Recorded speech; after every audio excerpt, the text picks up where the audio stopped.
IRM Corp. Founded in 1979 by IRM Corp's at the time current president, Enzo Tsuchimoto, was dedicated to the manufacturing and distributing of electronic gaming machines. A mere 2 years after it was founded in 1981, IRM and one of its subsidiaries at the time, known as Japan Capsule Computers, joined and underwent a name change to Sambi. Tsujimoto, with the objective of getting a new company to take charge of their internal sales department, decided to establish Capcom in 1983. And although the Capcom we're familiar with today didn't exist until its merger with Sanbi in 1989, these earlier years are definitely of note.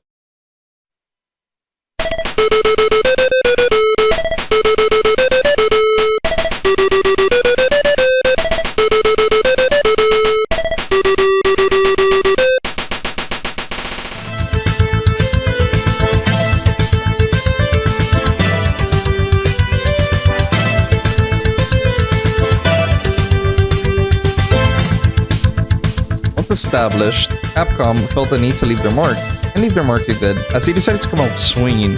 No more than a year goes by, and they began releasing arcade games such as Volgus and 1942, both of which released in 1984. And in an attempt to keep their momentum going, the year after, in 1985, they had released games such as Commando and Ghosts and Goblins for the arcade, both of which left their mark on the early gaming sphere and incentivized Capcom to look into licensing their arcade games for release on personal computers. Devices such as the NEC PC-88 from 1981, the Fujitsu FM7 from 1982, and the Sharp X1, also known as CZ800C from 1982, just to give a few examples, had a foothold on the Japanese home gaming market in the 80s, as the concept of home consoles in Japan were still a rather new and foreign concept, despite the existence of first-generation plug-and-plays such as the TV Tennis Electro Tennis from 1975, Color TV Game from 1977, and Fairchild Channel F in 1977. These didn't quite have their own identity, any big-name games, and no ground to stand on to make a name for themselves. But as Capcom gathered its footing in the arcade sphere and the personal computer market, there was a small, little-known company, one that I'm absolutely positive none of you are familiar with, making a scene in the home console gaming market since July 15, 1983. The company in question was Nintendo. Nintendo decided to revolutionize the gaming world with the creation of arguably the most important console in gaming history, the Famicom, or, if you're from anywhere else in the world, the NES, which stands for Nintendo Entertainment System. And having developed ports of their coveted arcade games such as Donkey Kong and the original Mario Bros, along with groundbreaking games such as Super Mario Bros, Duck Hunt, the original Legend of Zelda, and Metroid for the NES, was anyone really surprised that they were able to cement their name in the annals of history? The point is, they were on a roll. They were the go-to for home gaming. There wasn't anyone with an interest in games at the time that didn't at least hear the name Nintendo. So much so that most third-party developers signed licensing deals for the production and distribution of third-party games, for a chance at that sweet Nintendo pie. Business practice that still reigns supreme to this day, and although nowadays there is definitely a lot more competition, you can definitely see the impact that this had on the gaming world. Arcade gaming was starting to see a slump in the late 80s, as home consoles were beginning to become the norm. And although in the near future Capcom would eventually become a titan in the arcade scene, they still had to deal with the current situation at hand, as in the late 80s they were edging more and more towards bankruptcy due to the slow death of arcades. Witnessing the astounding success of the Famicom, Capcom too decided to enter in the home gaming console market. However, only having experience with making games, they weren't confident enough to try and compete with Nintendo. So, instead they devised a plan. They would embrace the Famicom and begin porting some of their arcade games over, in hopes that that too would eventually turn a nice profit. So, as their last bastion of defense, Capcom tried a few things. They ported games to the NES like Ghosts and Goblins.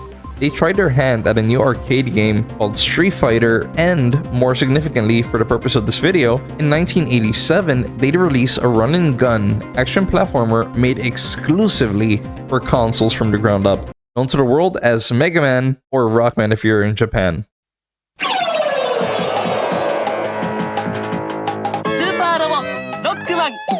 Hey everyone, my name is Reach, and although I've spent many years playing Capcom games and running on action platformers, it just recently set on me that sometimes you can love an IP without having played every title. I was born in the late 90s, so there's about a decade or so of home console games that I've missed out on. And it's either been because I've never heard of them, I just didn't have enough time, or I didn't have any curiosity about them at the time. And classic MegaMan was one of those franchises to me.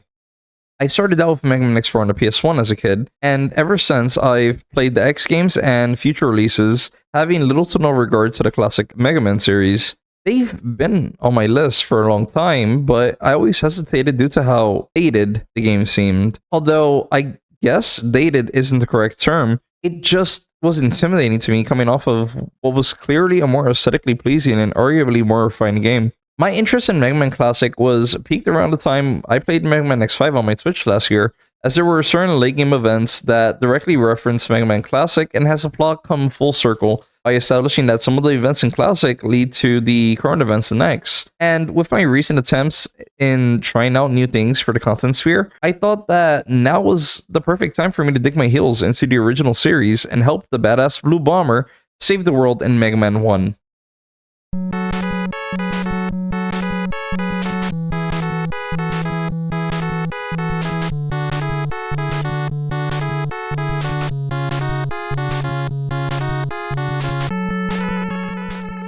For the purpose of this video, I will be playing the first Mega Man game through the Mega Man Legacy Collection on the Switch, due to its accessibility and the fact that I just really fucking love the Switch. It's an amazing console, and although it's weaker than its competitors, it doesn't mean that the experience should be soured. To be fair, these games ran on the NES, and that means they could probably run on the potato. As this is my first actual gaming review type of video, I wanted to divide my thoughts into a few parts, so that I could focus on specific aspects of the game without feeling overwhelmed, and so that I may organize myself just enough so that you guys can keep up with me and not get lost. Are we good? Nice. So before I get started, I just had to mention the goddamn soundtrack, and specifically the Legacy Collection. The moment you boot up the game and get to the start screen, the music just hits you like a fucking truck.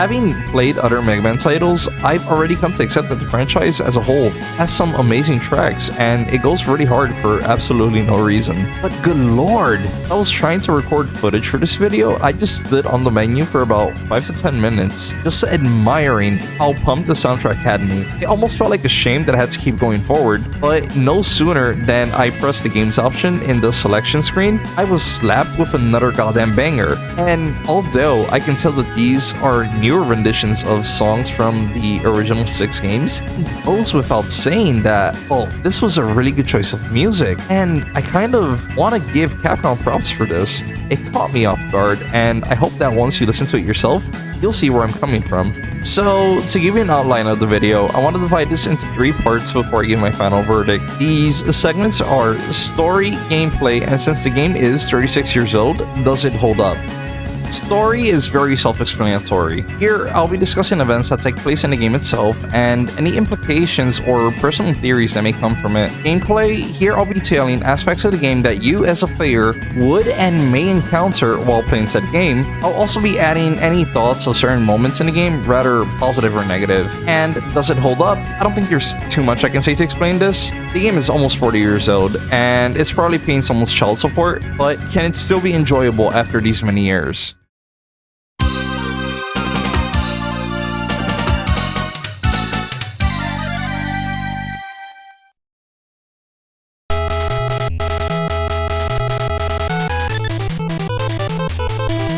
It's the middle of the 21st century, the year, the 200X. There are 2 promising young students who enrolled in the Robot Institute of Technology. They studied the field of electronics and both achieved their PhDs. Their names were Thomas Light and Albert W. Wiley.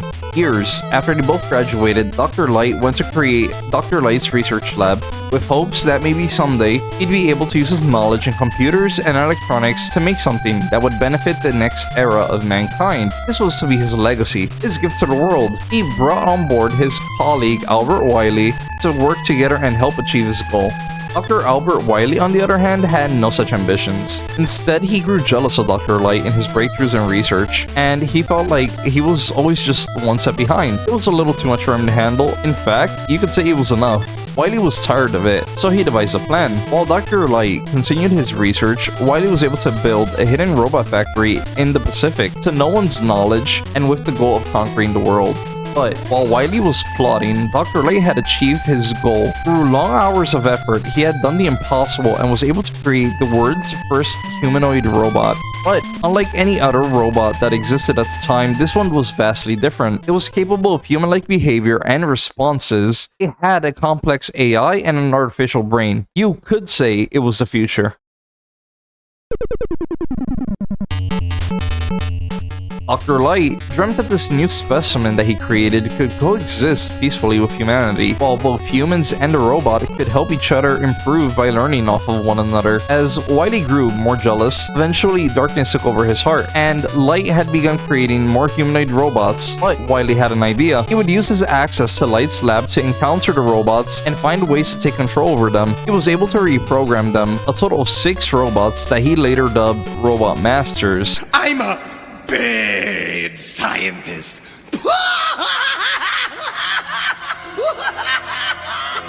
And had them attack a massive city called Monsteropolis. He hoped that the chaos from the rampaging robots would be enough to allow him to take over the world, and he would have gotten away with it too if it wasn't for a meddling bot. I'll call him Rock, my new robot prototype. Now, let's see if he works.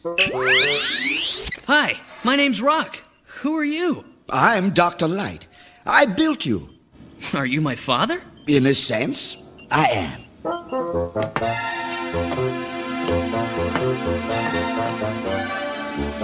I look human. Yes, and I programmed you to feel like a human. I like that.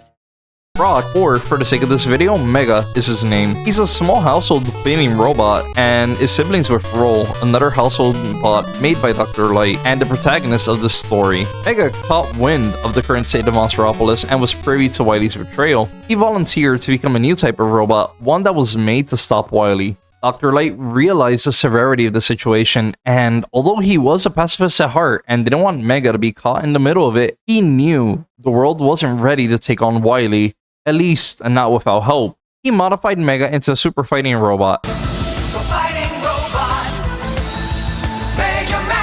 In hopes that Mega would be able to foil Wiley's plans and bring peace back to the world. But before Mega can reach Wiley, the 6 robot masters Wiley stole from Light, Cutman, Gutsman, Iceman, Bombman, Fireman, and Electman, stand between Mega and his destiny.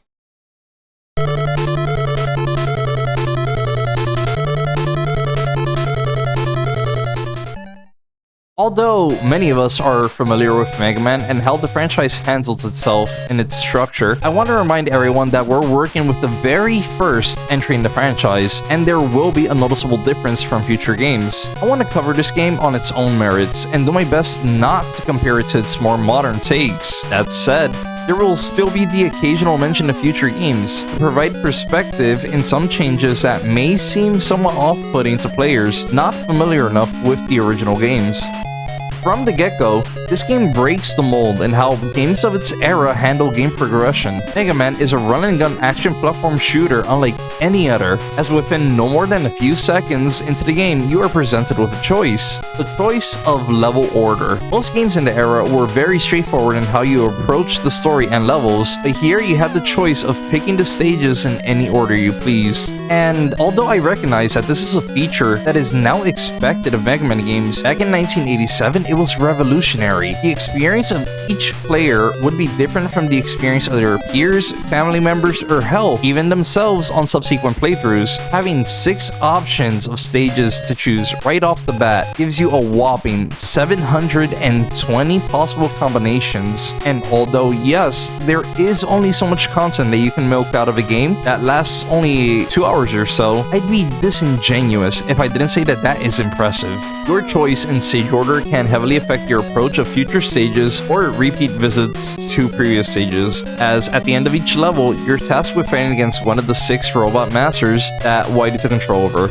And although their difficulties can range between manageable, annoying, and fucking enemy, the moment you defeat one, you're granted a new ability that is representative of said boss and helps you progress through the game. These new abilities can help you traverse other stages, unlock paths, or dispose of certain enemies a lot quicker. One of the most noticeable uses out of these are the boss weaknesses. As for a general overview of how these work, imagine how fire is weak to water, or water is weak to grass in games like Pokemon. The same general rules apply here, but it's just a projectile. These abilities are a finite resource, however, as using them eats through your ammo count, and each ability in terms of utility can vary greatly, from great multi-purpose sweeper to useless block mover.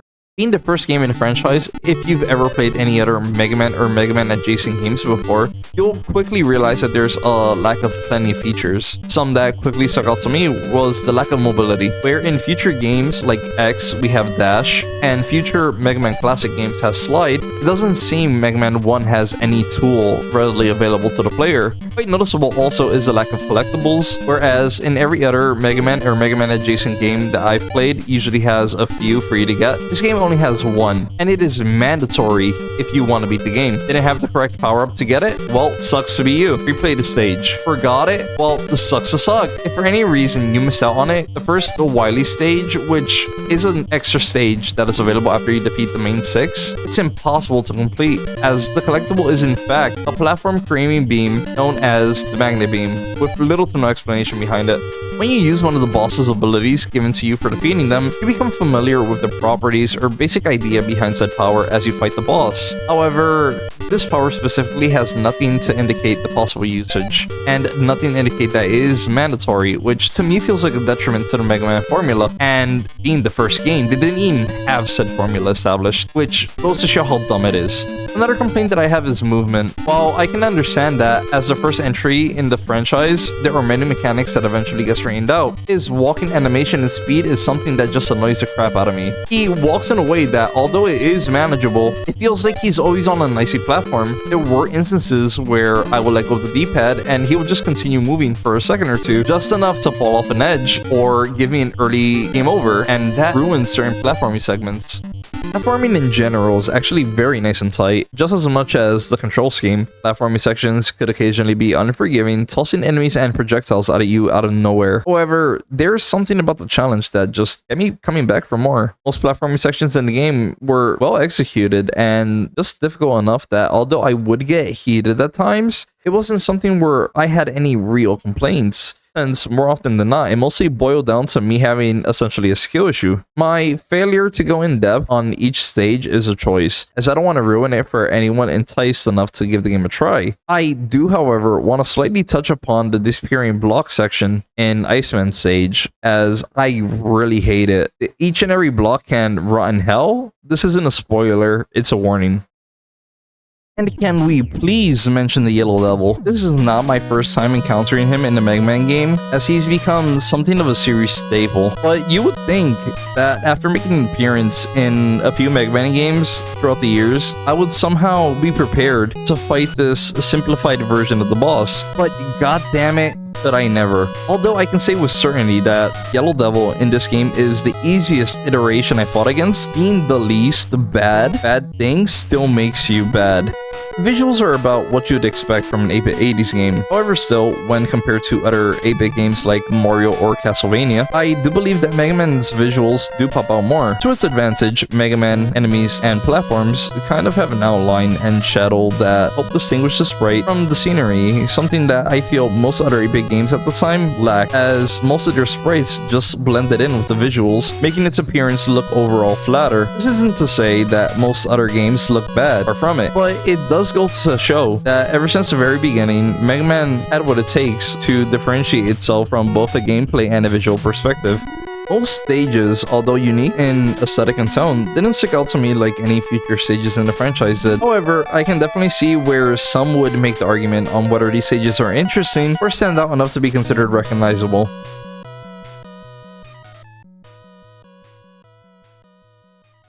The music was enjoyable and complemented the respective stages well enough. I don't have any complaints with the soundtrack because it's just so amazing to me how well the music composers were able to make a great music experience on an 8-bit console, but Capcom definitely didn't pull any punches and did their damnedest. I will however mention that Mega Man 1, along with many of the older Mega Man titles, have received updates and remakes to their soundtrack that are leagues above the original and provide for a better listening experience overall. Listen up.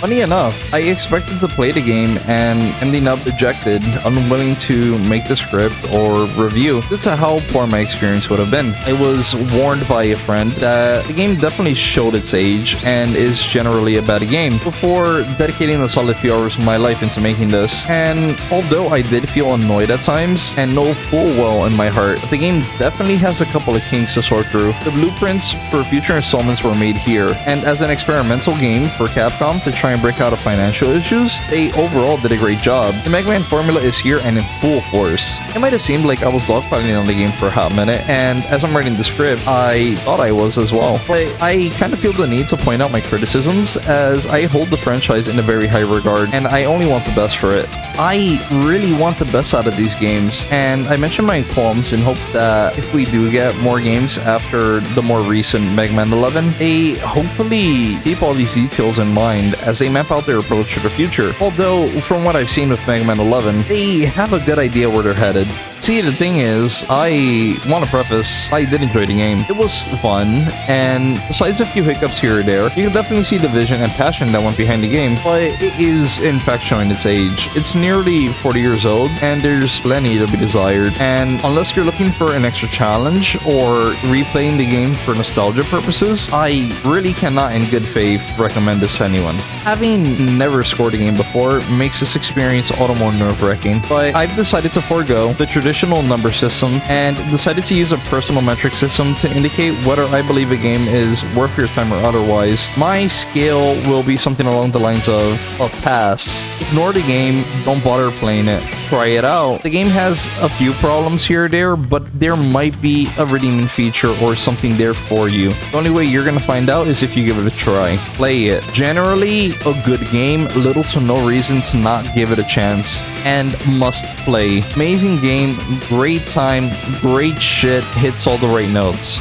With all that said, I say try it out. It's definitely not the best Mega Man has to offer, and I know I said earlier that I cannot in good faith recommend the game, but there is a certain charm behind it. The game itself is serviceable, and if you temper your expectations and take into consideration the age of the game, you might come out pleasantly surprised. Thank you everyone for watching my first gaming review video. I was originally going to make a video on Mega Man 1 through 3, but I wanted to test out the waters with something on a smaller scale to see how well along I was with writing scripts and video editing. So please, I would love for feedback in the comments down below. Tell me what you guys think about my takes, whether my structure or ideas were any good, or whether you'd like to see more of this type of video. Subscribe to the channel if you haven't already. I swear I'm already working on a few more projects. Also hit me up with a follow on Twitch at twitch.tv/reach_x88. I stream games there occasionally, some of which I do plan on making videos about at some point, and I wanted to thank you guys again so much much for reaching the end of this video.